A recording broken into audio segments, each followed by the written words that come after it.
सभी का खैर मकदम है, मीडिया के दोस्तों का जो जिनके साथ काफ़ी लंबे अरसे के बाद मुलाकात हो रही है।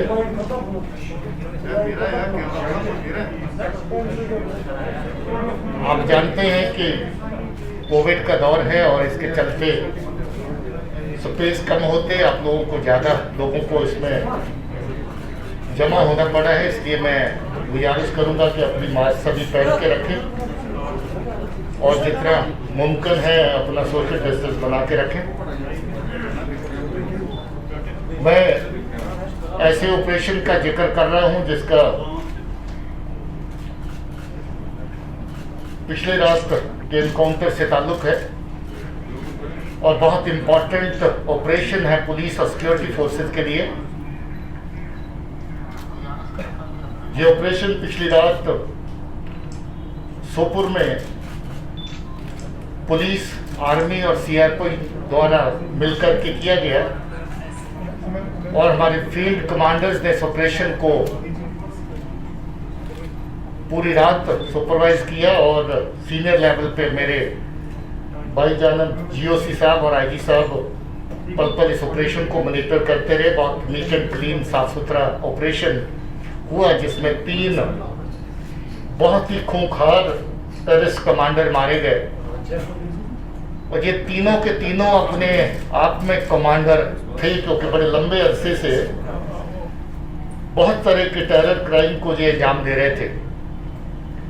सबसे टॉप पर जो आते हैं मुदस्सर पंडित, जिसको उमर भी कहते थे, रुखाना भी कहते थे, मुद्दू भी कहते थे और माज भाई भी कहते थे।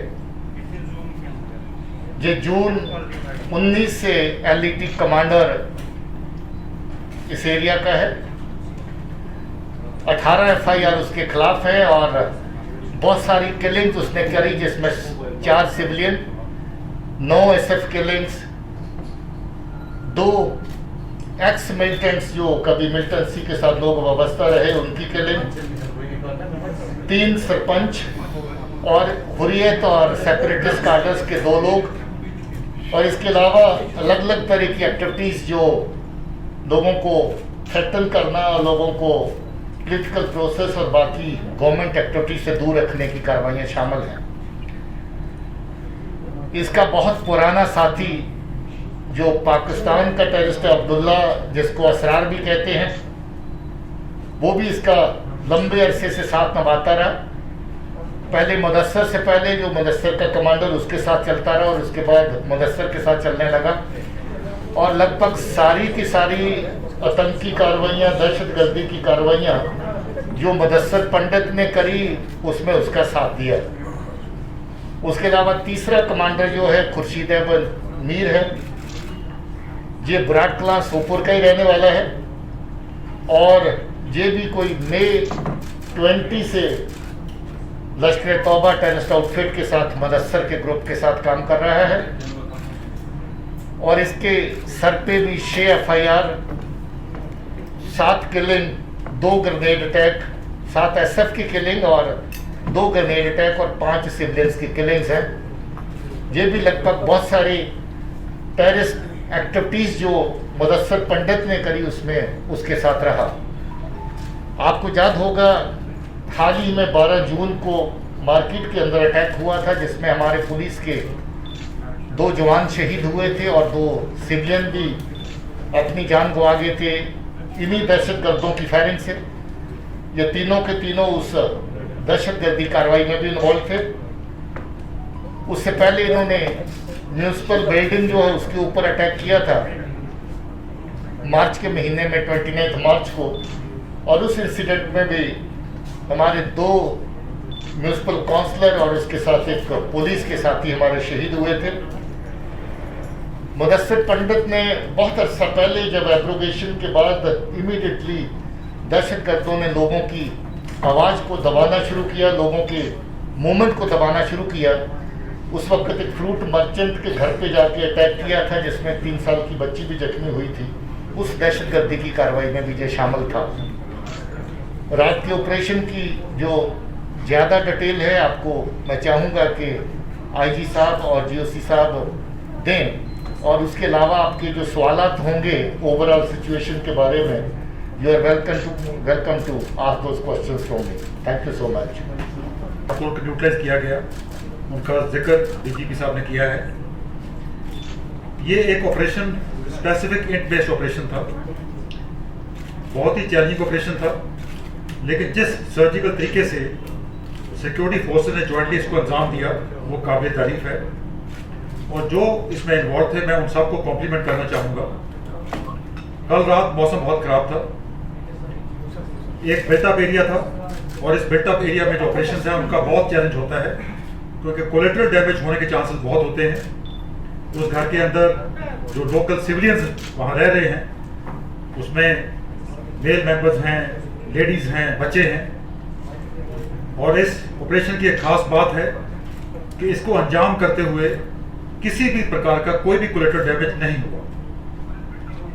हमारे एक जवान को गन शॉट वुंड हुआ शोल्डर के लेफ्ट शोल्डर में, उसको इमीडिएटली रात को हेलीकॉप्टर के जरिए इवैक्यूएट किया गया और वो बिल्कुल सही सलामत है और स्टेबल है। उसके अलावा इस कंप्लीट ऑपरेशन को अंजाम देने में जो प्रोफेशनलिज्म सिक्योरिटी फोर्सेस द्वारा दर्शाया गया है वो काबिल तारीफ है।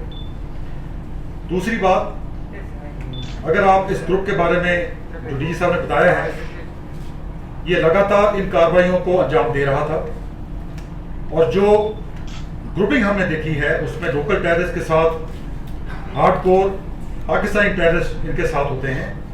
ये रिसेंट इंसिडेंट्स में काउंटर्स में सेकंड मौका एक सीलू में ऑपरेशन हुआ था जहां पे हमने 2 टेररिस्ट को मारा था, एक लोकल था और एक पाकिस्तानी टेररिस्ट था। तो ये बड़ा एक नेटवर्क जो नेक्सस है जो एग्जिस्ट कर रहा है, और यही एक कॉज ऑफ कंसर्न है कि जो लोग इकट्ठे मिलके ऐसे ऑपरेशन को अंजाम देते हैं और इनोसेंट कश्मीरियों का खून बहाते हैं। इस नेक्सस को तोड़ना है, इस नेक्सस को डिस्ट्रॉय करना है, ताकि जो पीस एंड डेवलपमेंट जो जम्मू कश्मीर में हो रही है उसमें कोई खलल ना डाल पाए। सो मैं अपील करना चाहूँगा सिविल सोसाइटी को, अपील करना चाहूँगा कश्मीरी अवाम को कि सिक्योरिटी फोर्सेस का साथ दें, ताकि जो नेटवर्क है हम उसको डिस्ट्रॉय कर सकें। ये जो नेटवर्क है ये साइकिल ऑफ वायलेंस को लगातार अंजाम देना चाहता है। डीजीपी साहब के अलावा हमारे कोर कमांडर साहब, चिनार कोर के कमांडर साहब ने भी बार बार इस चीज़ को रिपीट किया है कि हम सब ने मिल के जो साइकिल ऑफ वायलेंस है उसको तोड़ना है। और साइकिल ऑफ वायलेंस को तोड़ने के 2 तरीके हैं, 2 पहलू हैं।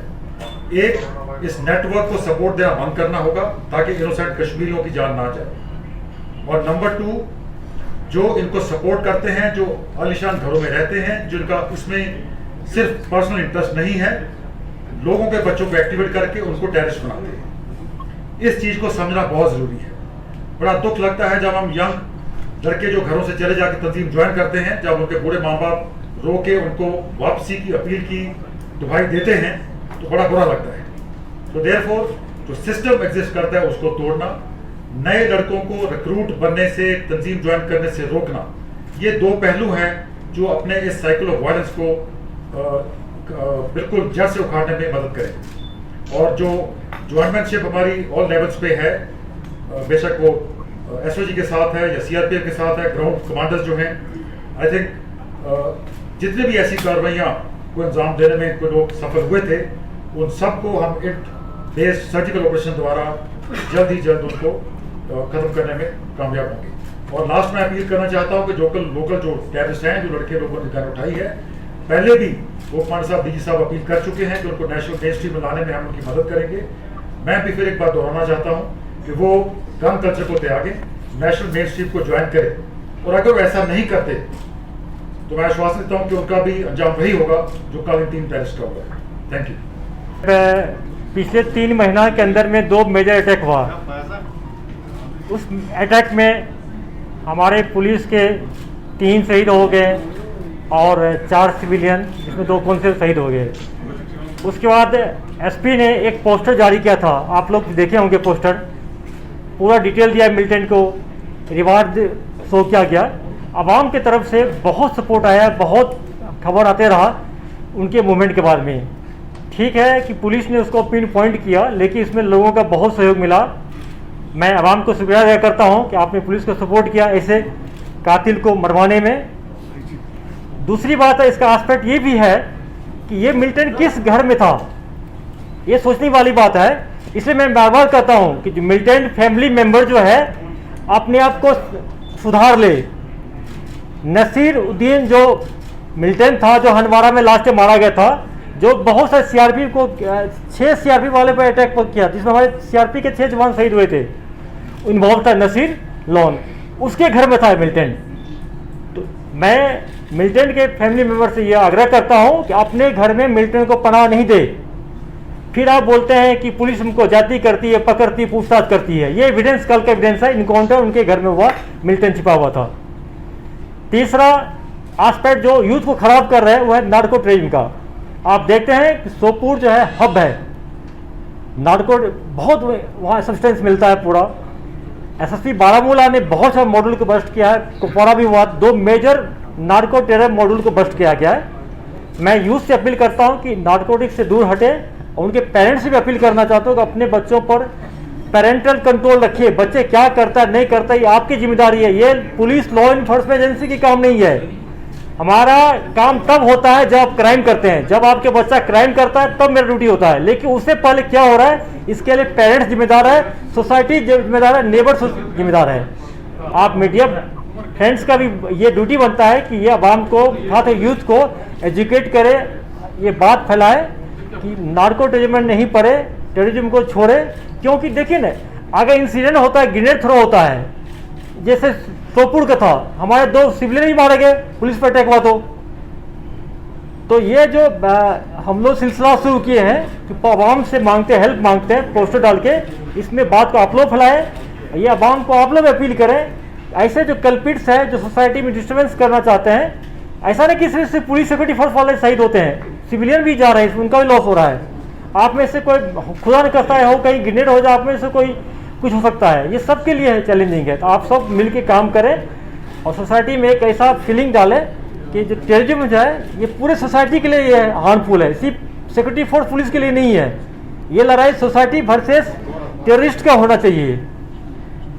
Thank you. अगर कोई क्वेश्चन है तो सर लेंगे आप लोग। Sir good afternoon sir.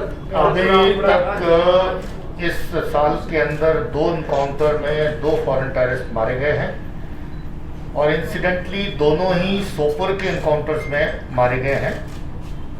दोनों ही लश्कर तौबा के थे, जिससे ये तो साफ है कि फॉरेन टेररिस्ट अभी मौजूद है। दूसरा ये भी है कि अभी फॉरेन टेररिस्ट थोड़ा लाई लो कर रहा है, फासले पे रह रहा है। हमारे पास उनके नाम, नंबर, डिटेल सब कुछ है, जिसके मुताबिक ऑपरेशन हमारे लॉन्च हो रहे हैं। ये बात जरूर है कि अभी इस साल में जो इन्फिल्ट्रेशन है वो बड़ी सख्ती से चेक हुई है, और उसमें दोनों तरफ जो सीज फायर वायलेशंस की अंडरस्टैंडिंग काफ़ी हाई लेवल पे हुई, उसका भी एक बहुत अच्छा असर, पॉजिटिव असर देखने को मिला है, जिसको हम वेलकम करते हैं। मगर ये अभी मानना कि फॉरेन टेररिस्ट नहीं है, ये अभी गलत होगा। अभी ठीक ठाक तादाद उनकी अवेलेबल है, और हमारे ऑपरेशन आने वाले टाइम में उनको टारगेट करते रहेंगे। The city as such is no big presence of terrorists, but we have couple of people who have gone active, and they are moving around on the outskirts of Srinagar city, and they also go to the neighboring districts. Our police is watchful, and we have been tracking them wherever they move. That's the fact that 1 or 2 incidents in Srinagar city have taken place. That is possible in the kind of scenario that we have in the big cities, where lots of movement takes place, and you can't filter every movement 100%.